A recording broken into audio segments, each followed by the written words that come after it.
Alors ici, je vous présente le sureau noir. Cette espèce-ci, c'est le Sambucus canadensis. C'est l'espèce indigène qu'on retrouve au Québec. Mais en Europe, on retrouve le Sambucus nigra. Et souvent, ce qu'on cultive ici, c'est le Sambucus nigra. C'est deux espèces interchangeables qui se ressemblent beaucoup d'ailleurs.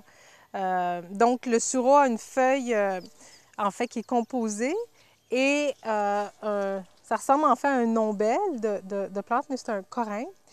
Et les belles, vraiment des magnifiques fleurs, je trouve qu'elles ressemblent à des petites étoiles du pollen dans une inflorescence qui est aplatie comme ça.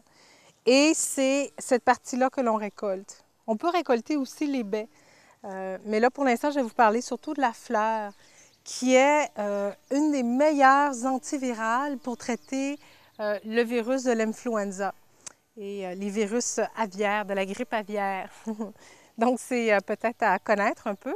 Ce qu'on va faire, c'est qu'on va récolter la fleur et on va l'utiliser soit séchée en tisane ou faire une teinture dans l'alcool 40% ou le vinaigre. Donc, c'est la plante à avoir sous la main dès l'apparition des premiers symptômes de la grippe. Courbatures, fièvre, douleur. Habituellement, si on est capable de la prendre avec l'échinacée, par exemple, à tous les demi-heures ou les heures, pendant les 2 premiers jours, on peut échapper à la grippe. Ou avoir vraiment une grippe, même si elle continue, ce que j'ai remarqué, c'est qu'elle va durer moins longtemps et les symptômes vont être moins intenses. Et il y aura moins de risques que la grippe descende dans les poumons et que ça entraîne des bronchites ou des troubles respiratoires des poumons pulmonaires. L'autre chose aussi, parce que c'est une des meilleures plantes pour la fièvre, elle est diaphorétique, donc elle va aider à faire suer.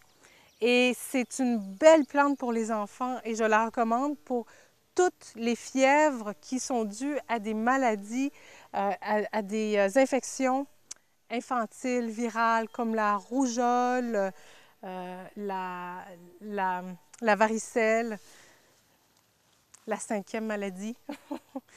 Donc, le sureau à avoir sous la main. Et ce que ça fait aussi, c'est que ça aide à diminuer la congestion nasale. Donc, ça va aider à liquéfier un petit peu le mucus. Et lorsque l'enfant est souvent malade, en fait, au niveau avec des rhinites ou des otites ou des amygdalites, ce qu'on remarque, c'est lorsqu'on prend du sureau, peut-être plus à long terme, pendant 1 mois, 2 mois, ça va diminuer l'inflammation des trompes, ici les trompes d'Eustache, des muqueuses respiratoires supérieures, et il y aura moins souvent l'apparition de grippe ou d'otite. Donc, ce que ça fait, c'est que ça tonifie en fait les muqueuses de l'appareil respiratoire supérieur. Belle plante pour les enfants à utiliser pour les problèmes chroniques ou dès l'apparition des problématiques virales, de grippe ou de maladies infantiles à avoir sous la main.